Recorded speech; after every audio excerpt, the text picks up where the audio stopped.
Avvallari ko'rimsiz holda Angren shahri qiyofasiga soya solib turgan mazkur bog' endilikda hudud aholisining eng sevimli maskanlaridan biriga aylandi.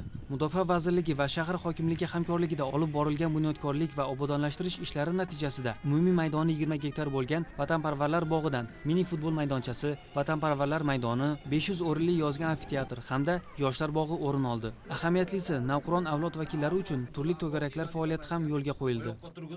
Jangchini yana safga qo'yish. Bu Angren shahrida tarixiy bir voqea bo'ldi desak mubolag'a bo'lmaydi. Sababi Angren shahrida yoshlarimiz uchun shunaqangi chiroyli katta bir bog', yoshlar bog'i foydalanishga topshirildi. Albatta yurtimizda bo'layotgan shukuhli, juda chiroyli yoshlarimiz uchun qilinayotgan ishlarning Angren shahrida ham bitta debochasi deb bilamiz buni. Bugun mana yurtimizda qilinayotgan eng ezgulardan biri muhtaram prezidentimiz tomonidan yoshlarimizga e'tibor berilayotganligi. Chunki ular kelajagimiz. Demak, kelajakka yana bir poydevorlar qurilyapti. Kelajakka obod joylar, maskanlar topshirilyapti. Mana shunday maskandan birini mana shu Angren shahrida topshirildimiz. Yoshlarimizni juda ham kayfiyati yaxshi. Nafaqat yoshlarimiz, balki bugun nuroniylarimiz, ota-onalarimiz ham kayfiyatlari aynan mana shu yoshlarimizga bilan qo'shilib chiroyli bo'lyapti. Bu bog'ni tashkil qilishda albatta biz mana shu bog'ni tashkil qilishda o'zlarini fidokorona mehnatlarini ayamagan Angren shahar hokimligi, Mudofaa vazirligi, qolaversa aynan Angren shahar garnizoni xizmatchilarining fidoyi yigitlariga katta rahmat aytamiz va o'ylaymanki bu bog' yillar davomida hali nafaqat hozirgi yoshlarimizga, bizning nabiralarimizga, avlodlarimizga xizmat qiladi.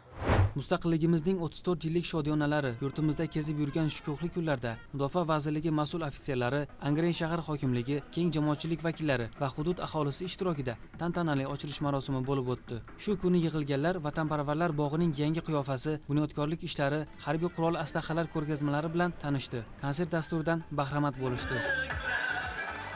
Mana bugun Angren shahrida juda katta bayram. Mustaqilligimizning 34 yilligi munosabati bilan aholi uchun, yoshlar uchun Angren shahrida joylashgan yoshlar bog'ining negizida vatanparvarlik bog'i hamda yoshlar bog'i juda katta tantanali xalqimizning xushchaqchaq kayfiyati bilan bugun ochilish marosimi o'tkazildi.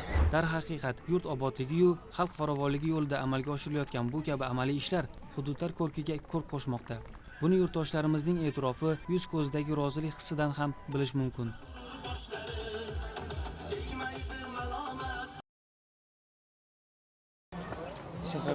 Podpolkovnik Bulturov Nozimjon Mahmadaliyevich. G'ofurova Nasiba Akmalova 28-maktab direktori.